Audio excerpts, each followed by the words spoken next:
know there's rain forecast, but there's a bit of wind, and hopefully that wind will help to dry the material on the plant's leaf surface, and then it'll start to absorb. And that's what happens, it absorbs it into the plant's system, goes down and kills out the roots. So once we've gone organic, we won't be using glyphosate? No, I don't want to be using this again if I can help it. But to clear the land, it is a good tool.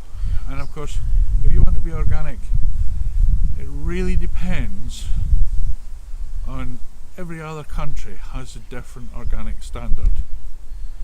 And in some countries, it's only organic if you have used no agrochemicals this year, since sowing.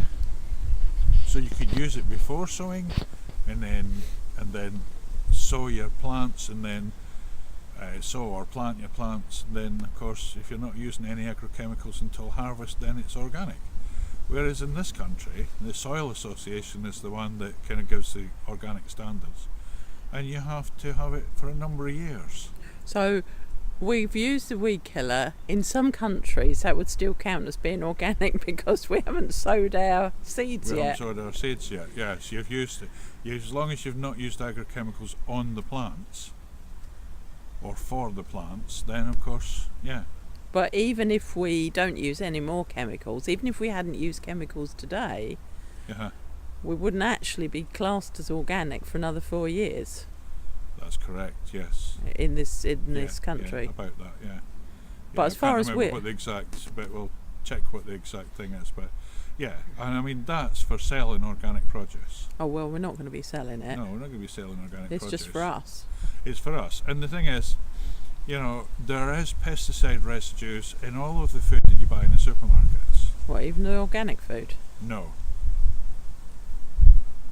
Well, that's what we want. We don't want to be eating pesticide residues. No, that's what I'm saying. This is what I'm saying. And the thing is, it depends on, you know, when I say pesticide residues, that's not including chemical fertilisers. And some chemical fertilisers are allowed in organic systems. Sometimes using teas that are made up of plant material that they think is organic because I've gathered the plants together and I've made this tea, this fertiliser tea, and used that's organic.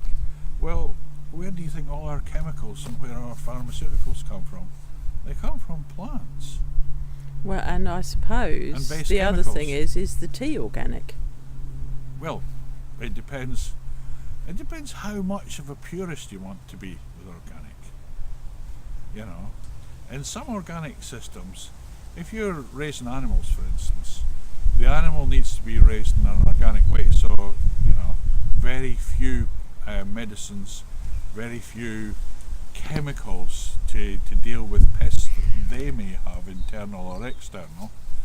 And of course, their food material, has that been sourced from an organic source? If you've got an organic garden and you want to put fertilisers down, you want to use organic fertilisers. So manure may be something that contains plant nutrients, be it well rotted or fresh. Did it come from an organic source? If you get cow slurry, are the cows raised in an organic system? And is their food organic? So how purist do you want to be when it comes to organic? But in our case, what I would like to do is to use as few chemicals as possible and as few chemical fertilisers as possible, and try and do it in a more natural way.